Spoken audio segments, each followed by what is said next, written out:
औज़ु बिल्लाहि मिनश्शैतानिर्रजीम बिस्मिल्लाहिर्रहमानिर्रहीम अस्सलामु अलैकुम। Welcome to CA's world.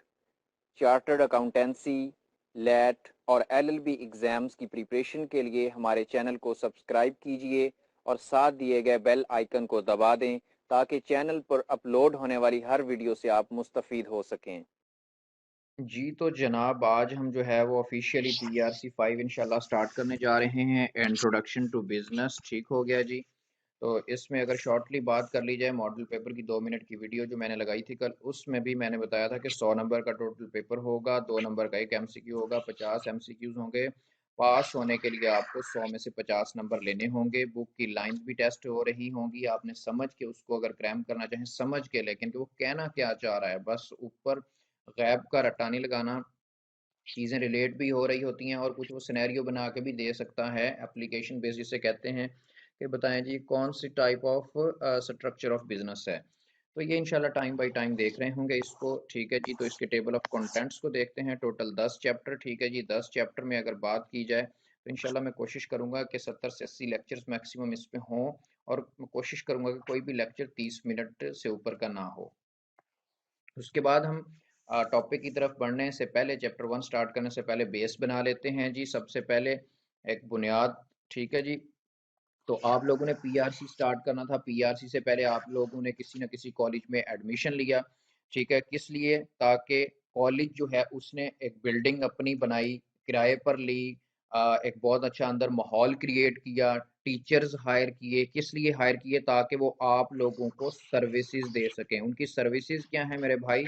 आप लोगों को लेक्चर प्रोवाइड करना, चाहे वो पीआरसी के हैं, कैफ लेवल पे हैं, सीफैप लेवल पे हैं, एमएसए लेवल पे हैं, जिस भी लेवल पे हैं। अल्टीमेट पर्पस उनका क्या है? आप लोगों को लेक्चर्स प्रोवाइड करना, या साथ टेस्ट या सारी फैसिलिटीज़ यानी कि तैयारी के लिए प्रोवाइड करना। तो आप लोग कौन है? आप लोग स्टूडेंट हैं। कॉलेज क्या हो गया? सप्लायर हो गया। आप लोग क्या हो गए? कस्टमर हो गए, क्योंकि आप लोग सर्विस ले रहे हैं, कॉलेज सर्विस दे रहा है। आप लोग बदले में कॉलेज को क्या देते हो भाईजान? कैश, ठीक है जी। तो कॉलेज का अल्टीमेट मकसद क्या हो गया? एक लेक्चर या तैयारी की सर्विसेज प्रोवाइड करके आप लोगों से कैश वसूल करना और मुनाफा कमाना, ठीक है जी। अब अब बात कर लेते हैं आपके जो सबसे पहला टॉपिक है उसमें कुछ टर्म्स इस्तेमाल हुई हैं उन पे। तो एक टर्म इस्तेमाल हो रही है रेवेन्यू। तो रेवेन्यू मेरे भाई, रेवेन्यू और प्रॉफिट ये दोनों अलग अलग चीजें हैं। रेवेन्यू वो होता है जो सिंपल आप कॉलेज सेल कर रहा है। सेल क्या कर रहा है? यानी कि आप लोगों को लेक्चर्स प्रोवाइड करके आप लोगों से पैसे वसूल कर रहा है। ये कॉलेज का क्या हो गया? रेवेन्यू हो गया, ठीक है जी। प्रॉफिट क्या होता है? यानी कि प्रॉफिट तब पता चलता है कि जब आप देखें कि हाँ भाई, अगर मैंने 20 रुपए की सेल की है और 10 रुपए मेरा खर्चा था, तो 20 - 10, तो अब इसका प्रॉफिट कितना आ गया? 10 रुपए। लेकिन उसका रेवेन्यू कितना है? रेवेन्यू और सेल मैंने लिखा है बराबर है जी के, तो ये इसका रेवेन्यू है, 20 रुपए उसका रेवेन्यू है। रेवेन्यू देखते हुए आप ये नहीं देख रहे होंगे, ठीक है जी, कि उसके खर्चे क्या हैं। हाँ, प्रॉफिट कैलकुलेट करते हुए आप ज़रूर देख रहे होंगे। ये आप लोगों के लेवल तक के लिए ये बात काफ़ी है। कॉस्ट ऑफ सेल यानी कि सेल करने के लिए कितना खर्चा हुआ। ये अगर किसी ने अकाउंटिंग अभी नहीं पढ़ी तो भाई, कितना एक्सपेंस तो एक नॉर्मल जुबान का लफ्ज़ है, ठीक है जी। आप लोग पेट्रोल डलवाते होंगे, कितना कितने पैसे दिए जी? ये खर्चा हो गया आप लोगों का, ठीक हो गया जनाब। तो सिंपल सी बात कि रेवेन्यू क्या होता है? जो नॉर्मल सेल हो रही होती है उसमें आप ये नहीं देख रहे होते कि कितना खर्चा हुआ कितना नहीं हुआ, ठीक है। लेकिन प्रॉफिट जब आपने कैलकुलेट करना है तो आपने ये देखना है कि अगर 20 रुपए की चीज सेल हुई है तो उस पर खर्चा कितना हुआ है, ठीक हो गया। अच्छा, उसके बाद आप लोग ये भी कह सकते हैं कि कॉस्ट और फिर एक्सपेंस, इन दोनों में क्या फ़र्क है? वाज़े तौर पे नॉर्मल में तो ये दोनों एक जैसे कॉन्सेप्ट के लिए इस्तेमाल होते हैं। मिसाल के तौर पे हम कहते हैं जी कि हम डेली लेक्चर लेने जाते हैं, तो हमारा जो है ना वो पेट्रोल का खर्चा भी है, ठीक है जी। फ़लाँ चीज़ का फ़लाँ, तो हमारी ये जी इतनी कॉस्ट आ रही है सीए पे। नॉर्मल में जो मुआशरे में यही इस्तेमाल होता है। लेकिन अगर आप इसकी थोड़ी सी गहराई में जाएँ, डेप्थ में जाएँ भाई, तो कॉस्ट वो खर्चा होता है, ठीक है जी, वो कैश होता है जो आप लोग एसिड परचेज करने के लिए यू लगाते हैं, ठीक है जी। और एक्सपेंस क्या होता है? किसी चीज़ की मेंटेनेंस पे। मिसाल के तौर पे आप लोगों ने कार खरीदी, ठीक है जी, सादा लफ्जों में। तो कार को परचेज करने के लिए जो पैसे लगे वो उसकी कॉस्ट है, ठीक है जी। अच्छा, और कार की मेंटेनेंस के लिए कार को आपने जो है उसकी ट्यूनिंग कराई, ठीक है जी, उसको वॉश करवाया, तो वो आप लोगों का क्या हो गया, एक्सपेंस हो गया अगर सही मानों में देखा जाए। उसके बाद दो और कॉन्सेप्ट होंगे, टेंजिबल, ठीक है जी, टेंजिबल और इनटेंजिबल।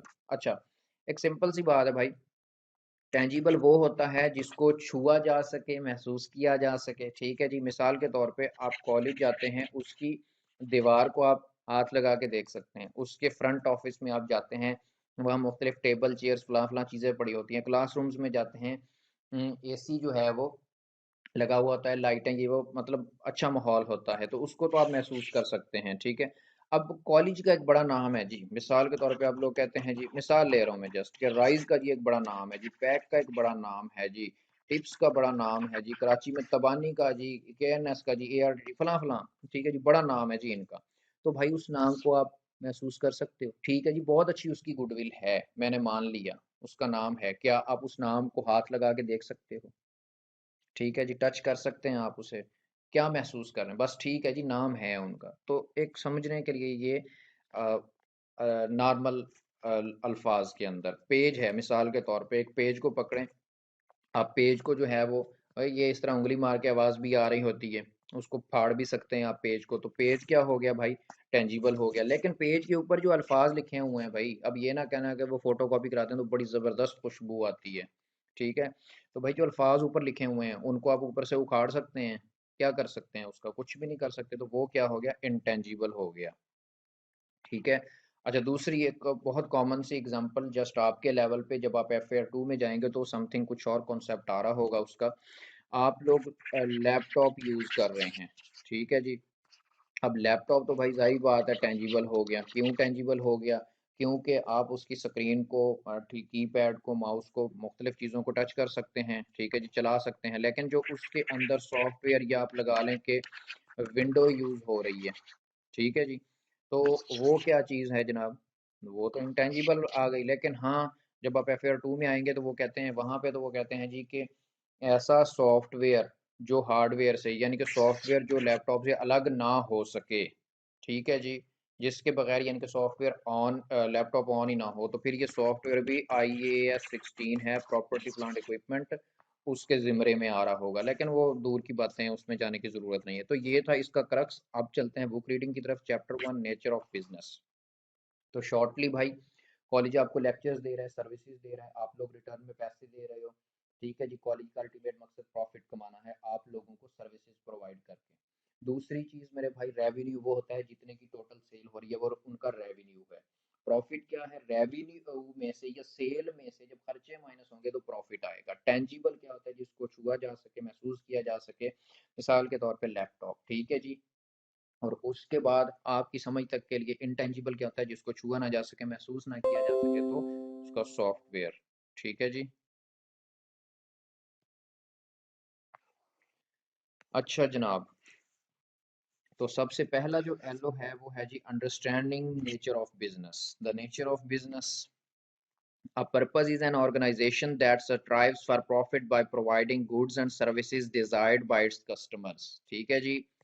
कि एक बिजनेस वो ऑर्गेनाइजेशन है जो अपने कस्टमर्स को उनकी मर्जी की गुड्स एंड सर्विसेज प्रोवाइड करके प्रॉफिट कमाने की कोशिश करता है। PRC के स्टूडेंट, आपका कॉलेज, लेक्चर्स हो गई सर्विसेज, आप लेक्चर्स लेना चाहते थे, टेस्ट देना चाहते थे, उसके बाद अल्टीमेटली आपने उन्हें कैश पे किया, और उनका मकसद क्या है भाई, प्रॉफिट कमाना। Businesses meet the needs of customers by providing household essentials, clothing, medical care, transportation, banking, communication, and countless other goods and services. जाहिर सी बात है, दुनिया में सिर्फ CA के कॉलेज का बिजनेस नहीं है। आप लोग रोज़मर्रा ज़िंदगी की मुख्तलिफ अशिया ख़रीदते हैं, आप कपड़े ख़रीदते हैं, मेडिसन ख़रीदते हैं, ठीक है जी। वो कहता है कि बिज़नेस जो है ना वो मुख्तलिफ बिजनेसेस मुख्तलिफ सर्विसेज प्रोवाइड कर रहे हैं, जिनके कुछ नाम उन्होंने इधर दिए हुए हैं, ठीक है जी। और वो अपने कस्टमर्स की ज़रूरियात को बिजनेसेस पूरा कर रहे होते हैं। Goods are tangible items that can be held, ठीक है जी, रखी जा सकती हैं, टच्ड, छुई जा सकती हैं, और स्टोर्ड, महफूज की जा सकती हैं, मैन्युफैक्चर्ड, बनाई जा सकती हैं, ट्रेडेड बाय बिजनेसेस, ठीक है जी। तो यानी कि कारोबार के ज़रिए तिजारत उन पे की जा सकती है, सच एज़ लैपटॉप्स। ठीक है जी, मैं तो वैसे जस्ट अपने ज़हन में उसकी एक मिसाल उस टाइम समझा रहा था। तो आप ये देख लें कि आपका लैपटॉप है, उसको आप टच भी कर सकते हैं, कहीं पे रख भी सकते हैं, महफूज भी कर सकते हैं, बना भी सकते हैं अगर आप में इतनी कैपेबिलिटी हो, ठीक है जी, और आप लोग बेच भी सकते हैं। Services are intangible offerings of business that can't be held, touched और स्टोर्ड। ठीक है जी, वो कहता है कि जो खिदमात होती हैं, जो सर्विसेज हैं, उनको आप जो है ना वो रख नहीं सकते, छू नहीं सकते, और जो है वो यानी कि महफूज नहीं कर सकते। Physicians, lawyers, hair stylists, car washes and airlines all provide services.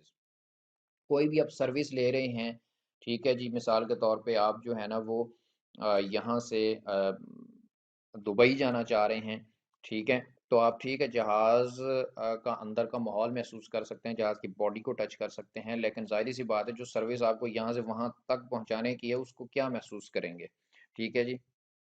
अच्छा, businesses also sell or serve to other organizations such as hospitals, retailers, and governments by providing machinery or goods for resale, computers, and thousands of their items. अच्छा, simple सी बात है भाई, देखो अब college वाले जो है वो हफीज सेंटर गए, ठीक है जी, हफीज सेंटर से उन्होंने किसी शॉप से जो है ना वो लैपटॉप्स खरीदे। तो जाहिर सी बात है अब ये जो बिजनेस है ये अदर ऑर्गेनाइजेशंस को भी सर्विसेज प्रोवाइड कर रहा है, यानी कि उस टाइम कॉलेज भी तो अवाम हो गया ना। ठीक है जी। Thus businesses create the goods and services that are the basis of our standard of living, यानी कि जो हमें रोजमर्रा जिंदगी में डेली चाहिए होती हैं। ठीक है जी। The standard of living of a country is measured by the output of goods and services people can buy with the money they have। जाहिर सी बात है अगर एक गरीब मुल्क होगा तो वहाँ की आवाम महंगी चीज़ें नहीं खरीद सकती होगी, लग्जरी चीज़ें, ठीक है जी, जिस तरह बेंटले कार है, ठीक है जी, और मुख्तलिफ महंगी महंगी चीज़ें हैं। ठीक है। हमारे लेवल पे, सीए के स्टूडेंट्स के लेवल पे जो है वो अगर देखें तो आईफोन 14 प्रो मैक्स की बात कर लेते हैं। ठीक है जी। अच्छा जी, दिस प्रोवाइड्स। अच्छा, इस ये जो भी लाइन थी वो कह रहा था कि जी कि किसी मुल्क का जो है ना वो स्टैंडर्ड ऑफ लिविंग, कि उस मुल्क के लोगों का रहन सहन कैसा है, वो इस बात से जज होता है या देखा जा सकता है कि उस लोगों के पास कितना पैसा है, कि यानी कि वो किस टाइप की चीज़ें खरीद सकते हैं। ठीक है जी। इंपॉर्टेंट लाइन है, कभी भी ऐसे ही आई कैप फंसाने के लिए टेस्ट कर सकता है, क्योंकि वैसे देखने में तो नॉर्मल लाइन ही है, लेकिन this provides a basis for comparing standard of living among different countries. ठीक है जी। अच्छा, ये एक बुनियाद देता है, यानी कि अगर हम देख लें कि पाकिस्तान का के लोगों का रहन सहन कैसा है, किस तरह के लोग यहाँ पे रहते हैं, यानी कि अमीर लोग रहते हैं, गरीब लोग रहते हैं। अगर यूएसए के लोगों को देखा जा सकता है कि वहाँ किस तरह के लोग रहते हैं, यानी कि किस तरह की वो परचेजिंग कर सकते हैं, उनके पास पैसा वैसा है या नहीं है। तो अभी तक के लिए जो इम्पोर्टेंट है मेरे भाई वो गुड्स ये वाली लाइन और ये वाली लाइन, जो एमसीक्यूज की फॉर्म में ज़्यादा टेस्ट हो सकती है, तो इसको आप हाईलाइट कर लें अपने पास। Businesses play a key role in determining our quality of life by providing jobs. ठीक है जी।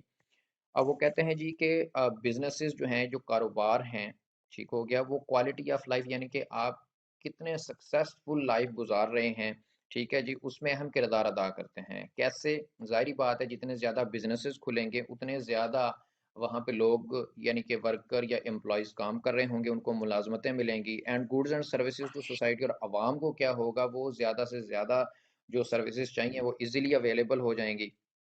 Quality of life refers to the general level of human happiness based on such things as life expectancy, educational standards, health, sanitation and leisure time। ठीक है जी। अब ये definition हो गई, यानी कि क्वालिटी ऑफ लाइफ से उसकी क्या मुराद है, यानी कि कितनी अच्छी लाइफ आप लोग गुजार रहे हैं, कैसा वहाँ के लोगों का रहन सहन है। उससे मुराद वो कहता है कि लोग कैसी ज़िंदगी रहना एक्सपेक्ट कर रहे हैं, एजुकेशन किस लेवल की उन्हें मिल रही है, सेहत का मेयार क्या है, ठीक है जी, सफाई का क्या मेयार है, ठीक है जी, और यानी कि तफरीह का जो वक्त होता है वो उन्हें कितना प्रोवाइड हो रहा है। जाहिर सी बात है, देखा जाता है ना, अब एक जगह पे आप लोगों ने घर लेना हो, आप लोग देखते हैं कि उस सोसाइटी में हॉस्पिटल कैसा है भाई, उस वहाँ पे का स्कूल कैसा है, वहाँ की मस्जिद कैसी है, ठीक है जी, वहाँ पे यानी कि सर्विसेज प्रोवाइड करने का निज़ाम कैसा है। Building a high quality of life is a combined effort of businesses, government. ठीक है जी, and not for profit organisation. ठीक है जी, वो कहता है कि जी अगर एक अच्छा मेयार ज़िंदगी कायम करना है तो उसमें किस किस की कोशिश होती है, बिजनेसेस की यानी कि कारोबारी मराकज़ की, गवर्नमेंट के, और नॉट फॉर प्रॉफिट ऑर्गेनाइजेशन। ये इसको आगे चल के देखते हैं इंशाल्लाह, ये आने वाला नीचे। Different places are ranked and compared based on the life of quality of standard. जाहिर सी बात है। अब मेरा ताल्लुक मिसाल के तौर पे जो है वो डिस्ट्रिक्ट लिया से है। ठीक है जी, तो एक छोटा ज़िला है। तो अगर आप इसके मुकाबले में लाहौर की बात करेंगे तो जाहिर सी बात है वहाँ पे लिया के मुकाबले में एजुकेशनल इंस्टीट्यूट्स ज़्यादा हैं, हेल्थ हॉस्पिटल्स यानी कि ज़्यादा हैं, सफाई सुथराई का निज़ाम, पार्क्स वगैरह, jobs, goods and services provide करने वाले कारोबारी मराकज़ ज़्यादा हैं। ठीक है जी। तो वो यही चीज़ कह रहा है कि मुख्तलिफ जगहों को रैंक किया जाता है क्वालिटी ऑफ लाइफ स्टैंडर्ड की वजह से। अब ज़ाहिर बात हम कहते हैं लाहौर ज़्यादा अच्छा है, लिया उससे कम है, क्योंकि सिर्फ इन्हीं चीज़ों की वजह से। The profitability of a business can be measured through key variable such as revenue, cost and profit. The profit के कारोबार में कितना आपको मुनाफा हो रहा है उसके लिए वो कहता है कि इन तीन चीज़ों से आप देख सकते हैं। अच्छा, यहाँ पे एमसीक्यूज बन सकता है, वो पूछ सकता है कि the profitability of business can be measured through, नीचे वो ऑप्शन दे दे यानी कि रेवेन्यू, कॉस्ट, प्रॉफिट और ऑल, या इस तरीके से कुछ भी बना के। Revenue is the money a company receives by providing services or selling goods to customers। ठीक है जी, वही मिसाल कि 20 रुपए की चीजें सेल की। अब उसने ये नहीं कहा कि उसमें से खर्चे माइनस करके, ये बात उसने नहीं की कि वो रेवेन्यू वो पैसा है जो आप लोगों को गुड्स एंड सर्विसेज प्रोवाइड करते हैं और वो उसके रिटर्न में आप लोगों को दे रहे होते हैं। कॉस्ट्स और एक्सपेंसेस वो खर्चे हैं फॉर रेंट, किराए के लिए, सैलरीज तनख्वाहों के लिए, supplies, transportation and many other items that a company incurs from creating and selling goods and services. आपको लेक्चर देने के लिए बिल्डिंग किराए पे ली, ठीक है जी, वहाँ पे फर्नीचर लेके आए, वहाँ पे बिजली का बिल दिया जाता है, वहाँ पेंट कराया, टीचर की सैलरीज हैं, ठीक है जी, स्वीपर की सैलरीज हैं, मुख्तलिफ बाकी सारा स्टाफ की सैलरीज हैं, आपके लेक्चर्स रिकॉर्ड कराने के लिए कैमरा मैन को पैसे दिए, तो ये सारे खर्चे हैं। ठीक है जी, ये कॉस्ट हैं।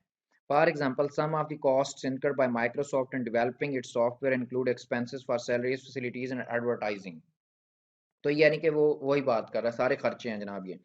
Has if Microsoft has money left over after it pays all cost, it has a profit। जाहिर सी बात है भाई कि अगर जितने आपने खर्चे, जो आपको रेवेन्यू आ रहा है, अगर वो उन तमाम खर्चों से ऊपर है तो वो कह रहा है कि आपको कुछ ना कुछ प्रॉफिट बच रहा है। किस तरीके से भाई, मिसाल के तौर पे आपको जो रेवेन्यू आया वो 20 रुपए है और आपके खर्चे 10 रुपए हैं, तो तब जाके आपको 10 रुपए का प्रॉफिट होगा ना।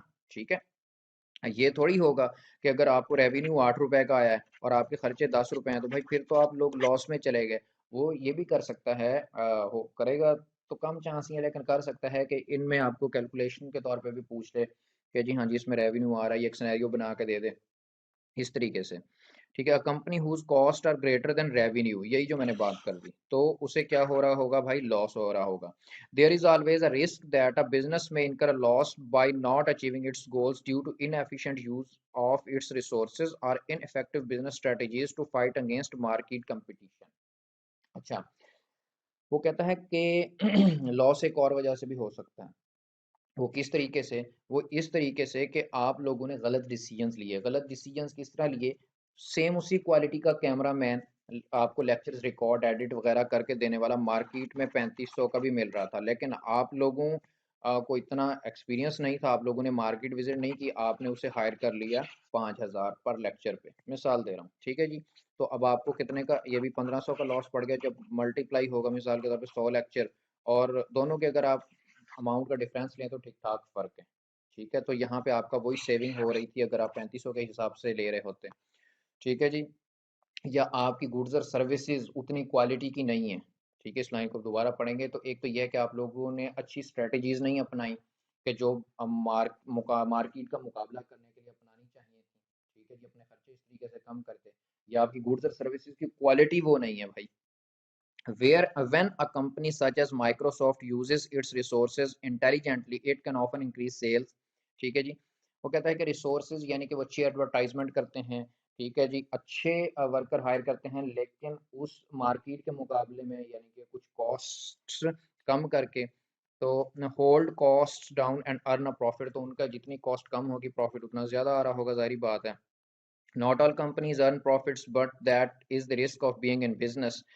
There is a direct relationship between risk and profit. जाहिर सी बात है जी, greater the risk, greater the potential for profit or loss. जितना आप बड़ा रिस्क लेंगे, जाहिर सी बात है, एक कॉमन सेंस में चीज़ देखी जाए कि जब तक आप रिस्क नहीं लेते आप लोग कभी सक्सेसफुल नहीं हो सकते।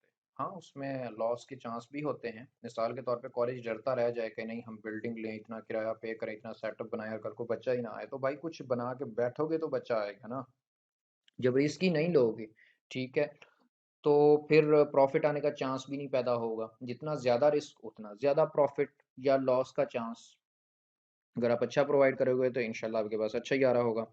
नॉट फॉर प्रॉफिट ऑर्गेनाइजेशन, इसकी सादा अल्फाज में एग्जांपल दूं, ईदी, ईजी वाले जो हैं वो नॉट फॉर प्रॉफिट ऑर्गेनाइजेशन थे, और भी बहुत सारी हैं, ठीक है, जिनका काम यानी कि उनके कुछ ऑब्जेक्टिव्स होते हैं, यानी कि वो एजुकेशन को प्रमोट कर रहे हैं, वो अवामी फलाह बहबूद के लिए काम कर रहे हैं। जिस तरह ईदी एम्बुलेंसेज हैं, वो भी अवाम की फलाह बहबूद के लिए काम कर रही थी, ठीक है जी, अब भी हैं। Not all organisation strive to make a profit, ठीक है जी, वो कहता है कि तमाम ऑर्गेनाइजेशन का मकसद मुनाफा कमाना नहीं होता। A not for profit organization is an organization that exists to achieve some goal other than usual business goal of profit. उनका मकसद जो है ना वो प्रॉफिट कमाना नहीं होता। प्रॉफिट कमाना नहीं होता, ये कैसी अजीब फजूल बात मैं कर रहा हूँ भाई। जाहिर सी बात है कि वो ऑर्गेनाइजेशन भी है, वो कुछ सर्विसेज भी प्रोवाइड कर रही है, तो जाहिर बात है लोग उसको कुछ ना कुछ दे रहे होंगे, फिर आप कह रहे हैं प्रॉफिट ने प्रोवाइड करना। भाई असल में जो बैक एंड पे लिंक है, ये चीज़ें आप आगे पढ़ेंगे अपने बिजनेस लॉ कैप 4 के अंदर, ठीक है, तो वहाँ पे आपको ये चीज़ श्योर ही होगी कि इस प्रॉफिट में से ये जो कुछ ना कुछ बिजनेस को आ रहा होता है उसमें से आप शेयर होल्डर्स को हिस्सा नहीं दे रहे होते, डिविडेंड नहीं दे रहे होते, यानी कि जो शेयर होल्डर्स का सालाना या 6 माह का प्रॉफिट में से हिस्सा बना होता है वो उनको नहीं देना होता, वो उन्हीं ऑब्जेक्टिव्स पे इन्वेस्ट करना होता है ताकि ज़्यादा से ज़्यादा जो आपके मकासद हैं वो पूरे किए जा सकें। अब मिसाल देते हैं, charities such as Edhi foundation and the citizen foundation are not for profit organisations as most hospitals, educational institute, social work organisations, non government organisations, civic groups and religious organisations, ठीक है जी, ये मुख्तलिफ उन्होंने नाम उसके दे दिए। Like their for profit counterparts, वही बात जो मैंने अभी यहाँ पे की कि भाई जो शेयर होल्डर्स हैं, जिन्होंने मिलकर उसकी बुनियाद बनाई थी, these groups set goals and require sources to meet these goals, उन्होंने खुद नहीं उसमें से हिस्सा लेना होता, पाबंदी होती है ऐसी ऑर्गेनाइजेशन पे बाय कंपनी लॉ, ठीक है जी। तो उन्होंने जो भी प्रॉफिट आया, जो भी इनकम हुई, वो उन्हीं ऑब्जेक्टिव्स को प्रमोट करने के लिए मजीद लगा देना है। However, their goals are not focused on profits. For example, a not-for-profit organization's goal might be feeding the poor, ठीक है जी, जिस तरह वो छोटे यतीम बच्चों की वो परवरिश करते हैं ईदी वाले।